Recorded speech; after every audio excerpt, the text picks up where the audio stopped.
മുല്ലശ്ശേരി നെടുമങ്ങാട് ഒക്കെ ഉണ്ടായിരുന്നു. അപ്പോൾ ഇനി ഇല്ല. ആ ബസ് നമുക്കൊരു ഉപകാരമുള്ള ബസ്സാണ്. കാരണം എന്ന് വെച്ചാൽ നമുക്ക് ഇത്തിരി ഈ കാല് വയ്യാത്തവർക്ക് കയറാനൊക്കെ സൗകര്യമുണ്ട്. അതിലുള്ള പയ്യന്മാരൊക്കെ മനസ്സാക്ഷിയുണ്ട്. അവർ പിടിച്ച് കൈ കയറ്റും. തിരിച്ചിറങ്ങുന്ന സ്ഥലത്തും നമ്മളെ മുല്ലശ്ശേരിക്ക് വരുന്ന ബസ് നല്ല നല്ല പയ്യന്മാരാണ് വരുന്നത്. കണ്ടക്ടർമാർ അവർ പിടിച്ച് കയറ്റുന്നുണ്ട്, പിടിച്ചിറക്കുന്നുണ്ട്. ആ ബസ് വിടാതിരിക്കണമെങ്കിൽ പ്രായമുള്ളവർക്ക് വലിയ ബുദ്ധിമുട്ട്. അതുപോലെ ഈ വലിയ ട്രാൻസ്പോർട്ട് വലിയ ബസ് ശരിക്കും പൊക്കമുള്ളതാണ്. ആർക്കും കയറാൻ ഒക്കുന്നില്ല. ഒരുവിധപ്പെട്ടവർക്ക് ആർക്കും കയറാൻ ഒക്കില്ല. ഇതാണെങ്കിൽ ഒത്തിരിയൊക്കെ ഒന്ന് മാറ്റി കാല് വെച്ചാൽ വയ്ക്കാൻ പറ്റും.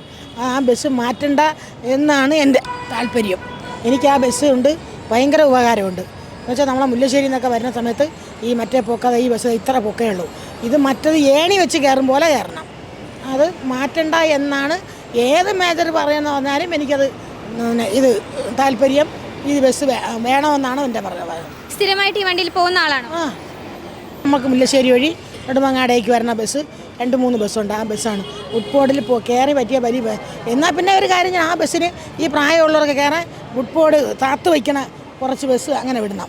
ഈ ഒരു വഴി ഇത് ഏണി വെച്ച് കയറും പോലെയാണ് ഇങ്ങനത്തെ ബസ് കയറുന്നത്. വലിയ പാടാണ്, വലിയ ബുദ്ധിമുട്ടുണ്ട്. എത്രയോ പയ്യന്മാർക്ക് ജോലിയില്ലാടുന്ന ആൺപിള്ളേരൊക്കെ ജോലി കിട്ടി.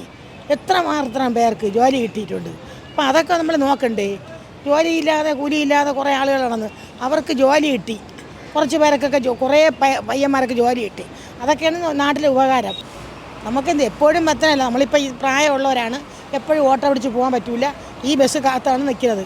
ഇവിടെ അമ്പലത്തിൽ വരണമെങ്കിലും ഈ ബസ്സിൽ ഇവിടെ വരും. ഇവിടെ വന്നിറങ്ങും. 25 രൂപ കൊടുക്കുമ്പോൾ എല്ലാത്തിനും 25 രൂപ തന്നെ.